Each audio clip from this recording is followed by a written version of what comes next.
اپنے وقت کے مزاج کو سمجھو. آج اللہ نے کچھ فیصلے کر دیے, کچھ فیصلے ہو چکے ہیں, کچھ فیصلوں نے ہونا ہے, کچھ فیصلے عمل پذیر ہو چکے ہیں, کچھ فیصلوں نے عمل پذیر ہونا ہے. یہ اللہ کا حکم اور فیصلہ تھا. Against all odds, against all impossibilities, Pakistan will be created. It was created. Alhamdulillah. 50 lakh شہداء کے سائے میں یہ ملک بنا ہے. یہ ملک, اس کو چھوٹا نہیں سمجھنا.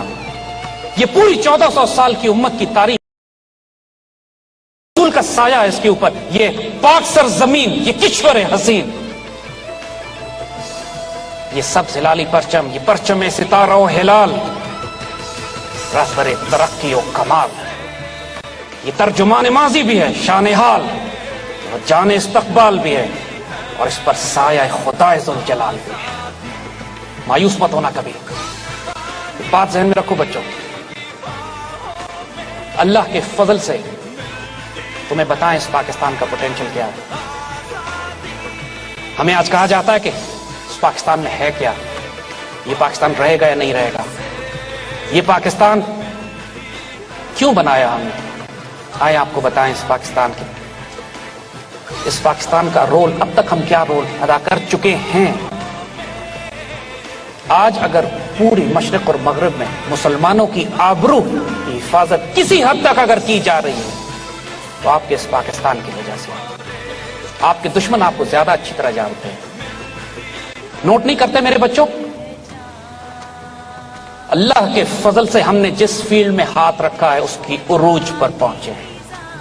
کوئی پاسبلٹی نہیں تھی کہ یہ پاکستان بچ جاتا. اللہ کے فضل سے 1947 میں ہم بچے بھی, ہم عروج پہ پائے. ہمیں چوٹ لگی 71 میں, کوئی بات نہیں, قوموں کو لگتی ہے, لیکن اس وقت سے لے کر آج تک یہ پاکستان جس کو دنیا سمجھ رہی تھی کہ اب یہ پہلے 47 کے بعد پھر 71 کے بعد نہیں بچے گا, we rose to become a nuclear power. جس کو دنیا سمجھتی تھی یہ کمزور مسلمان ملک ہے, ہم نے سوویت یونین سے ٹکر لی, توڑ کے اس کو الگ کر کے رکھ دیا. 20 کروڑ مسلمان آزاد کرائے جو سینٹرل ایشیا میں پچھلے 150 سال سے سوویت غلامی میں تھے. Pakistan air force is the only air force in the world جس نے بیک وقت Indian and Israeli aircraft کو ایئر ٹو ایئر کمبیٹ میں مار کے گرایا ہوا ہے. They are scared of us, they terrorised of us.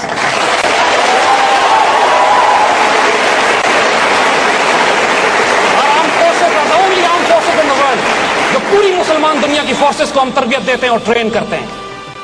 We are the richest country on this God's earth.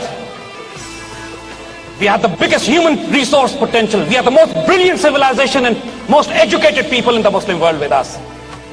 دنیا کا سب سے بڑا نہری نظام ہمارے پاس ہے. دنیا کا سب سے بڑا غلہ پیدا کرنے والا ملک ہم ہے. دنیا کے سب سے زیادہ اللہ کے رسول سے عشق اور محبت کرنے والی قوم ہم ہے.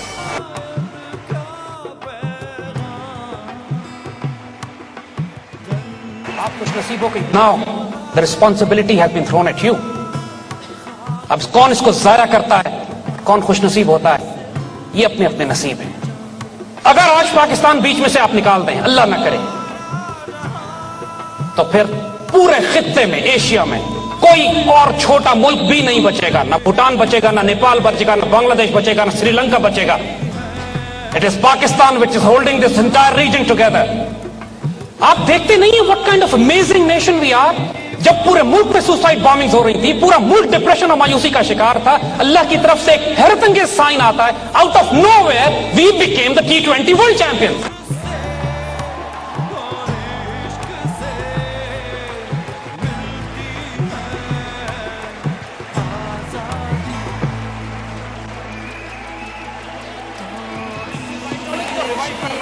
پاکستان کی تعمیر کی. آئیں بتائیں آپ کو کہ صرف یہ مدینہ ثانی نہیں ہے, ایک حیرت انگیز راز اللہ تعالیٰ کا کہ یہ معجزہ, یہ ملک جو 27 رمضان کو بنا ہے, جو جمعۃ المبارک کو بنایا گیا ہے, جو سایہ خدا ذوالجلال میں. آئیے اس کی ایک حیرت انگیز ڈائمنشن آپ کو اور بتائیں. لفظ پاکستان یہ اللہ کی طرف سے دیا ہوا ہے, اور یہ تو ہندو اخباروں نے چھاپنا شروع کر دیا کہ مسلمان پاکستان مانگتے ہیں, تو قائد اعظم نے اس پہ سٹیٹمنٹ دیا کہ ہم کانگریس کے شکر گزار ہیں کہ they have given us a word now.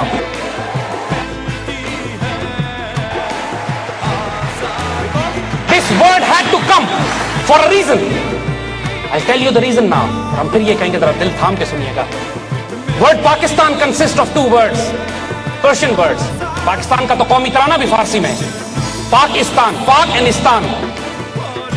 استان فارسی زبان میں کہتے ہیں ٹیریٹری، لینڈ، شہر، علاقہ.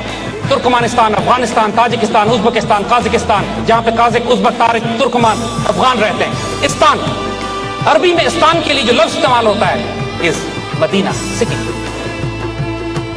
اور پاک، پاکستان کا جو پہلا لفظ ہے، بچپن میں ہمیں سکھایا پڑھایا گیا، پہلا کلمہ طیب، طیب مانے پاک. The word Pakistan in Arabic is directly translated as Madinah Tayyibah.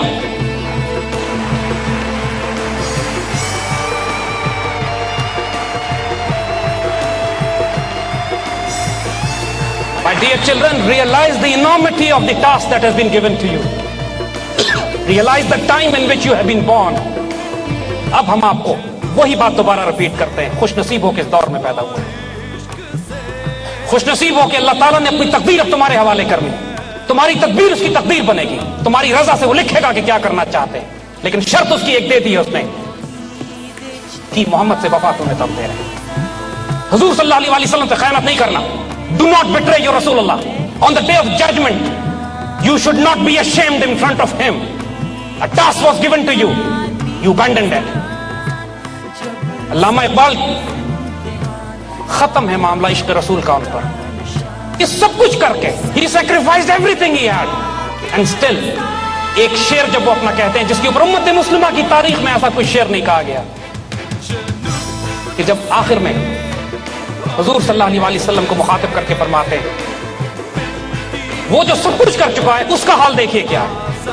مخاطب کر کے کہتے ہیں اللہ تعالیٰ کو تو غنی از دو عالم من فقیر. مالک آپ دو جہانوں کے غنی ہیں، بادشاہ ہے، کائنات کے مالک ہے، میں فقیر. روز محشر ازرہائے من فضیر، قیامت کے روز میری ایک درخواست مان لیجیے. آپ دو جہانوں کے مالک ہیں، میں فقیر ہوں، صرف ایک درخواست کرتا ہوں آپ سے، ایک دعا کرتا ہوں، قیامت کے روز میری ایک درخواست مان لیجیے گا. اگر تو امید بھی نہیں حسابم ناگزیر، اگر آپ یہ دیکھیں کہ میرا حساب کرنا اتنا ہی ضروری ہے، اگر آپ معاف کر دیں تو بہتر ہے، بے حساب مجھے جنت میں داخل کر دیں، معافی ہو جائے تو بہتری. لیکن اگر آپ یہ دیکھتے ہیں اگر تم بینی حسابم ناگزیر از نگاہ مصطفیٰ اورا پنہا بگیر، میرا حساب رسول اللہ سے چھپا کے لیجیے گا.